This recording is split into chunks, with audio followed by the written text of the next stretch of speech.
क्या आपने कभी सोचा है कि कोई तिथि, एक सामान्य सी तारीख, किसी देश की दिशा और दशा को पूरी तरह बदल सकती है?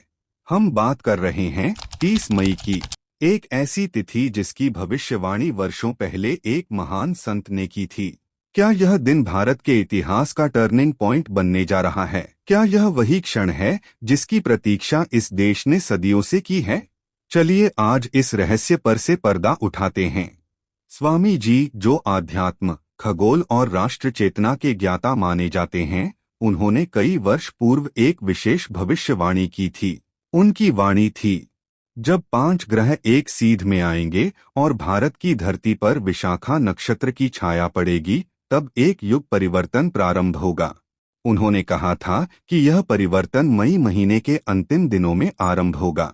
विशेष रूप से 30 मई को उन्होंने एक निर्णायक तिथि बताया था। एक ऐसा दिन जब भारत की आत्मा जागृत होगी।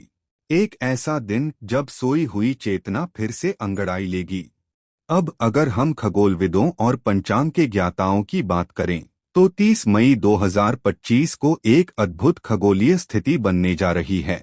गुरु, शनि, बुध, शुक्र और चंद्रमा, ये पांचों ग्रह एक विशेष कोण में एकत्र होंगे।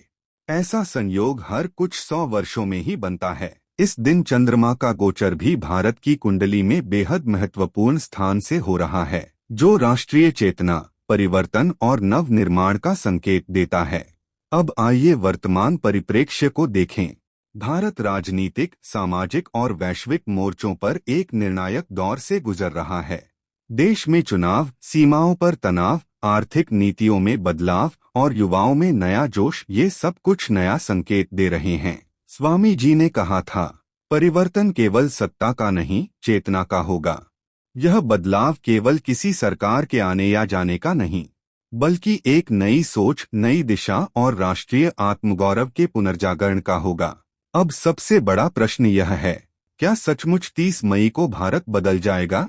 क्या यह केवल एक संयोग है कि देश में इस तिथि के आसपास कई बड़े निर्णय लिए जा रहे हैं, या यह उस दैवीय योजना का हिस्सा है जिसकी तैयारी वर्षों से चल रही थी? ध्यान देने वाली बात यह है कि स्वामी जी की पहले की कई भविष्यवाणियां भी सच हो चुकी हैं, जैसे महामारी का आना, विदेशी संबंधों में बदलाव और प्राकृतिक आपदाओं की चेतावनी। स्वामी जी का विश्वास था कि भारत बहुत शीघ्र स्वर्ण युग में प्रवेश करेगा।